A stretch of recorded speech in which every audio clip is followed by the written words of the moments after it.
สียงคือคำบอกหลักธรรมให้คลายความเหงาอาจไม่แน่นอนว่าตรงทฤษฎีของตนเชื่อจนล้นนั้นผิดคำสอนเชื่อรูปลักษณ์นั้นควรสังวรแม้อาจารย์สอนใช่ว่าเชื่อหมดเลย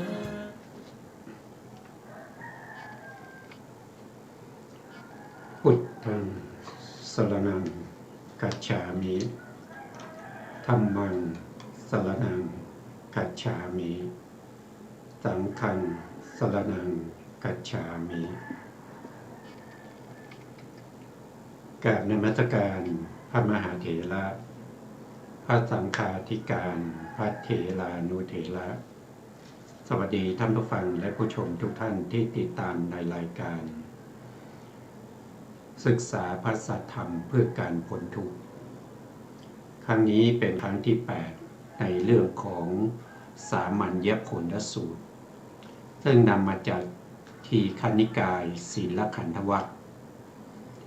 เป็นคัมภีร์ทีฆนิกายเล่มที่ 11ถ้าพูดถึงชุด91เล่มก็เป็นเล่มที่ 11ครั้งที่แล้วเนี่ยเราก็ได้พูดถึงองค์ประโยคะของทางกายไม่ว่าจะเป็นทางปาณาติบาตก็คือการฆ่าสัตว์ก็มีองค์5ใช่ไหมครับองค์5ก็คือสัตว์มีชีวิตหรือว่าสัตว์มีชีวิตมีจิตคิดจะฆ่ามีความพยายามในการฆ่าแล้วก็สัตว์นั้นก็ตายลงด้วยความพยายามก็ครบองค์กรรมบทครบองค์กรรมบทก็ให้ผลในปฏิสนธิการได้เมื่อให้ผลในปฏิสนธิการการฆ่าสัตว์องค์ธรรมได้แก่โทสะก็นำไปสู่นรกองค์ที่ต่อมาก็มาพูดถึงในเรื่องของอาทินนาทานคือการลักทรัพย์การลักทรัพย์ก็มีอยู่5องค์เหมือนกันนะครับหนึ่งก็คือทรัพย์สินมีเจ้าของทรัพย์สินนั้นมีเจ้าของเรารู้อยู่ว่าเขามีสิ่งของนั้นมีเจ้าของแล้วก็2ก็คือเขาหวงแหนสิ่งของนั้นเขาไม่ได้สละเขาไม่ได้ให้เขายังหวงแหนอยู่ข้อที่3ก็มีจิตคิดจะรักข้อที่4ก็พยายามรักข้อที่5ก็สามารถที่จะลักมาเป็นของเราได้อันนี้ก็ครบองค์กรรมบทให้ผลปฏิสนธิการได้ถ้าไม่ครบองค์กรรมบทก็ให้ผลในประวัติการการลักทรัพย์ให้ผลในปฏิสนธิการก็นำไปเกิดเป็นสัตว์นรกหรือไปเกิดเป็นเปรตเป็นเดรัจฉานได้ข้อที่3เราศึกษาไปนั่นก็คือองค์ประโยคะของกาเมสุมิจฉาจารก็คือการประพฤติผิดในกามมีอยู่ทั้งหมด4องค์นะครับมีอยู่4องค์ด้วยกันนะครับหนึ่งก็คือวัตถุหรือเขาเรียกว่าวัตถุที่ไม่ควรข้องเกี่ยวข้อที่1วัตถุที่ไม่ควรข้องเกี่ยวก็คือ ก็คือสตรีที่เขามีเจ้าของนะครับเราศึกษาไปแล้ววัตถุที่ไม่ควรเกี่ยวข้องมีอยู่ถึง20อย่างด้วยกันนะครับข้อที่2ก็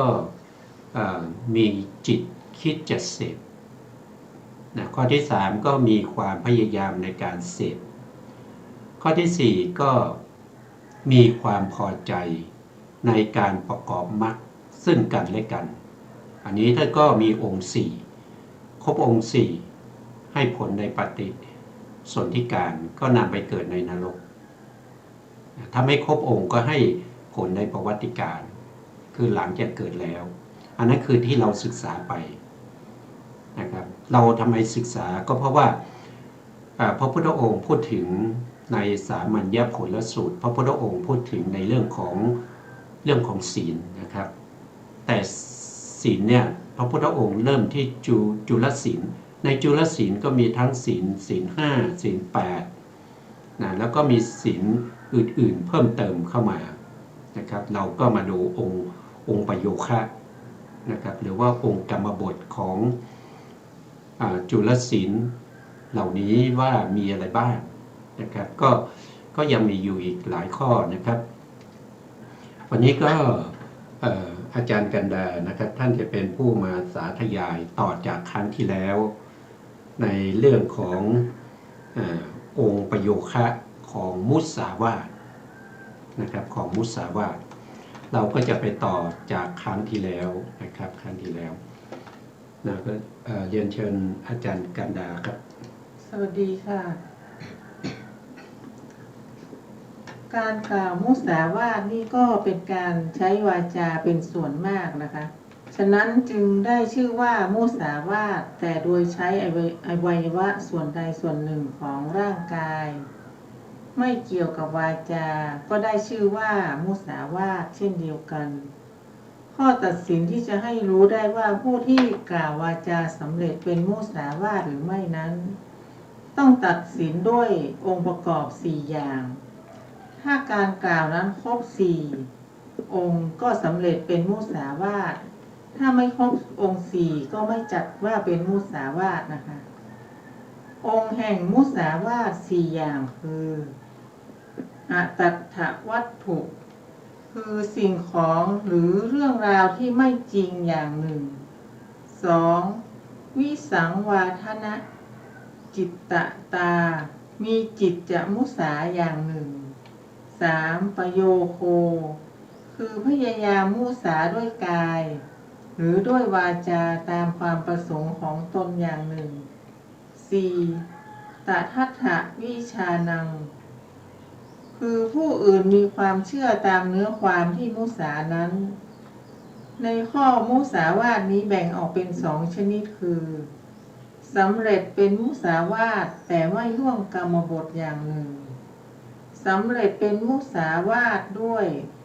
ล่วงกรรมบทด้วยอีกอย่างหนึ่งการมุสาวาทที่ครบองค์4แต่ไม่ทำให้เกิดความเสียหายขึ้นแก่ผู้ที่หลงเชื่อแต่อย่างใดชนิดนี้เป็นแต่เพียงมุสาวาทแต่ไม่ล่วงกรรมบทคือไม่นำไปสู่อบายการมุสาวาทที่ครบองค์4และนำความเสียหายให้แก่ผู้ที่หลงเชื่อชนิดนี้สำเร็จเป็นมุสาวาทด้วยย่อมก้าวล่วงกรรมบทด้วยคือสามารถนำไปสู่อบายได้ประโยคะคือความพยายามในการมุสานี้มี4อย่างคือ 1. สาหัตถิกะคือพยายามมุสาด้วยตนเอง 2. อานัตติกะใช้ให้คนอื่นมุสา 3. นิสักขิยะเขียนเรื่องที่ไม่จริงแล้วทิ้งไปให้คนอื่นเข้าใจผิดเช่นทิ้งจดหมายหรือโฆษณาทางวิทยุ 4. ถาวระคือเขียนเรื่องที่ไม่จริงแล้วปิดประกาศไว้หรือจารึกไว้หรือพิมพ์เป็นหนังสือขึ้นหรืออัดเสียงไว้ในประโยคะทั้ง4อย่างนี้สาหัตถิกประโยคะเป็นประโยคะโดยตรงคือเป็นไปโดยส่วนมากส่วนประโยคะที่เหลือ3นั้นเป็นไปโดยส่วนน้อยครับขอบคุณมากครับอันนี้ก็เป็นองค์กรรมบทของมุสาวาทนะครับมีอยู่ทั้งหมดอยู่4ข้อด้วยกันนะครับหนึ่งก็คือมีเรื่องที่ไม่จริงนะครับมีเรื่องที่ไม่จริง